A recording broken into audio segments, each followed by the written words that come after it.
आजकाल माणसांमध्ये गंभीर आजारांचं प्रमाण भरपूर वाढलंय. 10 पैकी 5 जणांना डायबिटीज तरी असतो, नाहीतर हार्ट अटॅक असतो किंवा कुठल्या तरी प्रकारचा कॅन्सर तरी असतो. मग यामुळे प्रत्येक फॅमिलीमध्ये दर महिन्याला कोणतरी एक चांगला आजारी पडतो. दर 6 महिन्याला कुठला तरी गंभीर आजार कुठल्या तरी व्यक्तीला होत असतो आणि दर वर्षाला अजून गंभीर आजार त्या ठिकाणी होत असतो. मग यामुळेच मेडिकल इन्शुरन्स खरेदी करणं, वेळोवेळी जाऊन चेकअप करणं, चाचण्या घेणं ही आपण खबरदारी नेहमी घेत असतो.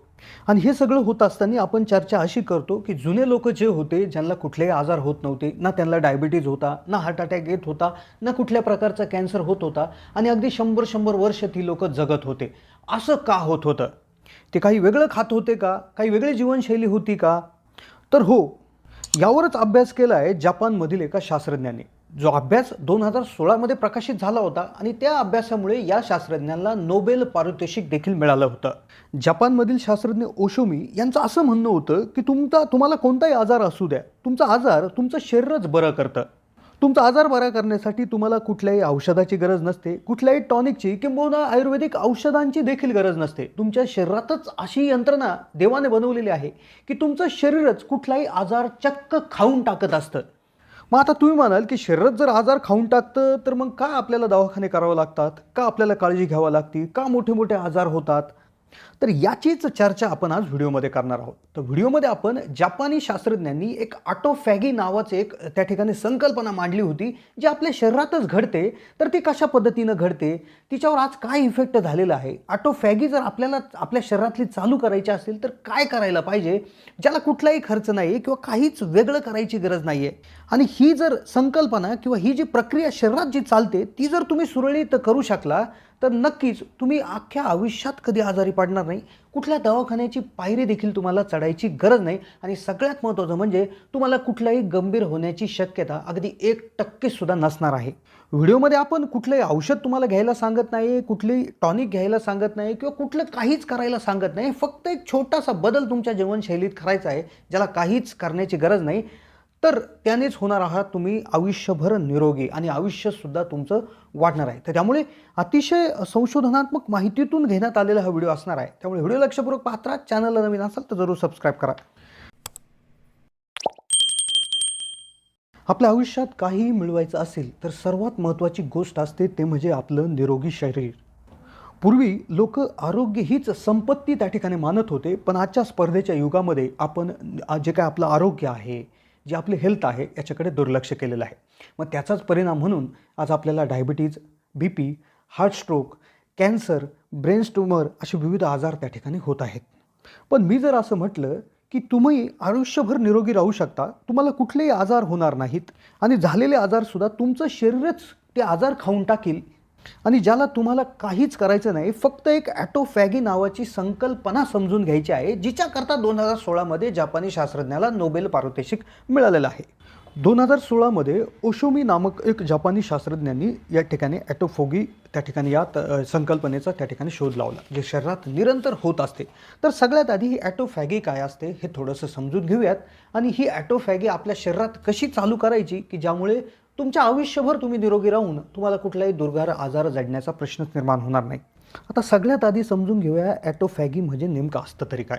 आता जसं तुम्हाला माहिती आहे की आपल्या शरीरामध्ये पेशी आहेत, म्हणजे जशी एखादी जी काही इमारत आहे तर ती विटांनी तयार होत असते. असंख्य विटा ती बिल्डिंग उभी करण्यासाठी लागत असतात. तर ह्या विटा आपल्या शरीराच्या बाबतीत जर कुठल्या विटा असतील तर त्या असतात या पेशी. आता ऑटोफॅगी ही पेशीमध्ये होणारी एक प्रक्रिया असते.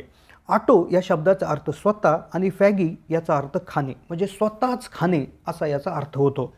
आता ऑटोफॅगी आपल्या पेशींचं कार्य जर समजून घ्यायचं असलं तर अगदी आश्चर्यचकित करणारं हे कार्य आहे. कारण की तुम्हाला माहिती आहे की माणसाचं शरीर हे अगदी चमत्कारिक आहे. शास्त्रज्ञांना सुद्धा याच्यापैकी फक्त 20 ते 30% माहिती उपलब्ध आहे.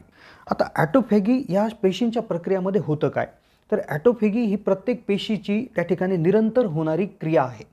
आपल्या शरीरामध्ये जवळपास 60 लाख कोटी पेशी त्या ठिकाणी असतात. मग यामधल्या दररोज काही मरतात, काही त्या ठिकाणी नवीन तयार होतात.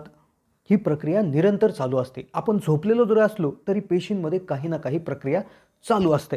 मग या पेशींचं कार्य होत असताना या पेशीच्या अंतर्गत काही केमिकल्स त्या ठिकाणी निष्क्रिय होतात, त्यामधले काही प्रोटीन्स निष्क्रिय होतात, काही DNA त्या ठिकाणी खराब होतात. म्हणजेच एकंदरीत यांचं कार्य करत असताना या पेशीच्या आतमध्ये भरपूर कचरा त्या ठिकाणी साठत असतो.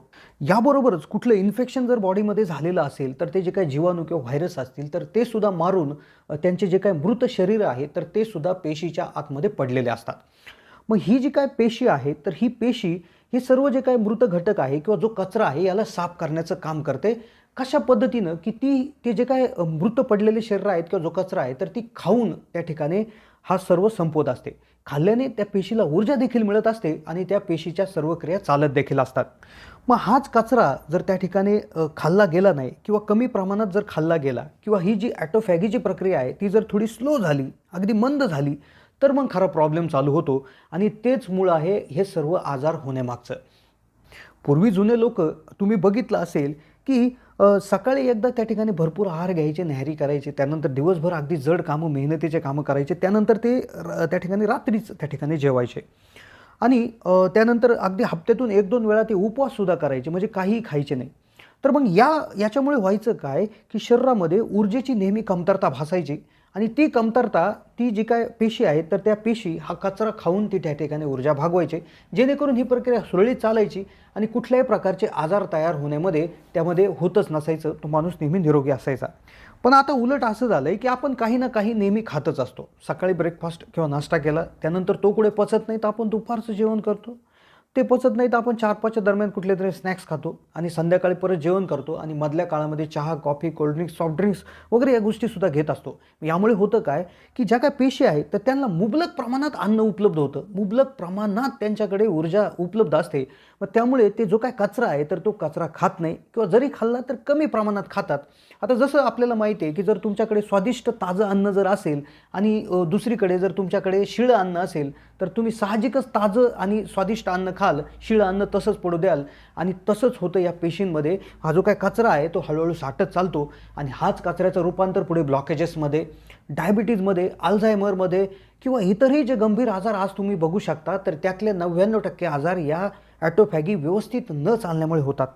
मग 2016मध्ये जपानमधील शास्त्रज्ञांनी तेच केलं. त्यांनी शोधलं की ॲटोफॅगी जर त्या ठिकाणी प्रक्रिया आहे तर ही काही कारणास्तव जर स्लो झाली, आजच्या धकाधकीच्या जीवनात ती जर स्लो झालेली असेल किंवा बंद झालेली असेल तर ती कशी चालू करायची, कशा पद्धतीनं चालू करायची, आपण ती कशी चालू करू शकतो, आपण ती सुरळीत कशी करू शकतो, कसं आपण निरोगी राहू शकतो, अशा महत्त्वाच्या भागाकडे आता आपण वळूया. आता काय करायचं असतं की बऱ्याच वेळा त्यांनी असं त्यांच्या लक्षात आलं की ऑटोफॅगी जर त्या ठिकाणी पेशीतली चालू व्हायची असेल तर 2च गोष्टी प्रमुखपणे काम करतात. तर एक म्हणजे काय की एनर्जी त्या ठिकाणी कमी असली पाहिजे, म्हणजे शरीरात त्या ठिकाणी नेहमी एनर्जीचा दुष्काळ असला पाहिजे. त्यानंतर दुसरं म्हणजे की स्ट्रेस त्या ठिकाणी आला पाहिजे, म्हणजे कुठलं तरी बॅक्टेरिया शरीरामध्ये गेला पाहिजे, कुठलं तरी इन्फेक्शन झालं पाहिजे. अशा 2च कंडिशनमध्ये ॲटोफॅगी ही सुरळीत चालू असते. मग आता आपण काय करायचं की जेणेकरून आपल्या शरीरातील पेशींची ॲटोफॅगी प्रक्रिया निरंतर चालू राहील, तिला कुठलाही ब्रेक बसणार नाही. तर त्यासाठी आपल्याला 2 ते 3 गोष्टी करणं अतिशय गरजेचं आहे, ज्या आपण सहजपणे करू शकतो आणि आयुष्यभर निरोगी राहून अगदी चिरकाल, अगदी भरपूर वेळ जगू देखील शकतो. तर यासाठी पहिलं काम करायचं आहे फास्टिंग किंवा उपवासाचं. आता पूर्वी प्रत्येक धर्मामध्ये उपवासाला एक विशेष महत्त्व होतं. प्रत्येक जाती धर्मात उपवास केले जायचे. तर उपवासाच्या पिरियडमध्ये होतं असं की शरीरात 2 दिवस का होईना हप्त्यामधले कुठलं तरी अन्न जात नाही, पेशींमध्ये त्या ठिकाणी ऊर्जेची कमतरता भासते आणि त्यामुळे ते कचऱ्याकडे वळतात आणि तो कचरा संपून टाकतात. त्यानंतर दुसरा प्रकार आहे इंटरमिटंट फास्टिंगचा किंवा टप्प्याटप्प्याने त्या ठिकाणी उपवास करण्याचा, ज्यामध्ये लोक एकदा दिवसा खातात, एकदा सकाळी खाल्लं की डायरेक्ट दुसऱ्या दिवशी सकाळी खातात, त्यानंतर तिसऱ्या दिवशी सकाळी, म्हणजे दिवसातून एकदाच खातात. यामध्ये असं होतं की 24 तासात एक कुठला तरी तास असं येतो की शरीरामध्ये ऊर्जा शिल्लक राहत नाही, त्यावेळेस या पेशी तो कचरा खाऊन त्यांचं उदरनिर्वाह चालवतात आणि जेणेकरून आपला उद्देश साध्य होतो. त्यानंतर तिसरं काम तुम्ही असं करू शकता की जो काही तुम्ही आहार घेताय तर तो अगदी ऊर्जेचे गणित करूनच घेतला पाहिजे, म्हणजे जेवढी ऊर्जा तुम्हाला दिवसाभरासाठी लागते त्यापेक्षा थोड्याशा कमी ऊर्जेचाच आहार जर तुम्ही घेतला तर नक्कीच त्या जे काही पेशी आहेत तर त्या कचऱ्याच्या माध्यमातून ऊर्जा घेतील. आणि चौथी गोष्ट जी तुम्ही करायला पाहिजे ती म्हणजे व्यायाम. तर व्यायाम यातून काय होतं की जरी थोड्याफार प्रमाणात ऊर्जा जरी तुम्ही जास्त घेतली गेली तर व्यायामाने त्या ठिकाणी त्या शरीरावर ताण येऊन ती ऊर्जा खर्च होते. ऊर्जा कमी झाली की पेशी डायरेक्ट त्या ठिकाणी ते काम करायला चालू करतात आणि अशा पद्धतीनं तुम्ही निरोगी राहू शकता. तर ही होती मित्रांनो माहिती की ज्या माध्यमातून तुमचं शरीरच तुमच्या शरीरातील सर्वच आजार त्या ठिकाणी काढून टाकेल आणि नक्कीच तुम्ही निरोगी राहू शकाल. तर ही होती माहिती. कशी वाटली माहिती कमेंटच्या माध्यमातून कळवा. चॅनलला नवीन असाल तर जरूर सबस्क्राईब करा.